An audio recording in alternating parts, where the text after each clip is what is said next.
लता मॅडमने अतिशय चांगल्या पद्धतीनं एकदम स्वच्छ आणि शुद्ध मनाने ज्या काही त्यांच्या मनातल्या भावना व्यक्त झाल्या त्या अगदी सुंदर होत्या, समर्पक होत्या. त्यानंतर आमच्या दुसऱ्या मॅडम आहे बालवाडीच्या आमच्या सुनीताताई धडके. कटके सुनीताताई कटके. स्टार्ट. जे व्हिडिओ बघितले त्यावरनं काय म्हणजे 2020 कसा गेला याची आठवण झाली. आपण त्या काळात काय केलं, आमच्या मुलांनी काय केलं त्यावरून आम्हाला खरंच सरांनी स्वतःच्या जुन्या आठवणी साठवून ठेवल्या.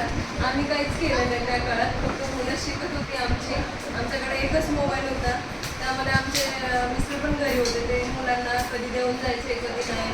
तेव्हा आमचे मुलं ऑनलाईन शिकत होते. थोडं एका दिवशी मिस व्हायचा त्यांचा क्लास, त्यामुळे आठवण आली की हा ते मुलं आमचे मुलं कसे शिकत होते आणि म्हणजे सर कसे शिकवत होते, त्यांना किती अडचणी येत होत्या शिकवताना. एक एक पॅरेंट्स मोबाईल नसले तर ते अटेंड नाही करायचे. पण त्यामध्ये पण शिक्षकांचं एवढं म्हणजे हे होतं की अशा परिस्थितीमध्ये त्यांनी आपली शिक्षणाची वाटचाल बंद केली. खूप छान, धन्यवाद. चालू ठेवा, चालू ठेवा. त्या सुनीता मॅडमने पण त्यांच्या मनोगतामध्ये किंवा त्यांना ज्या काही भावना वाटल्या त्यामध्ये एक सुंदर आहे की कसा तो काळ होता, शिक्षक कसे शिकवायचे हे त्यांनी आता प्रत्यक्ष प्रॅक्टिकली माझे व्हिडिओ पाहिल्यावर कळलं. तुम्हाला पण धन्यवाद. यानंतर आमचा हा सहकारी आहे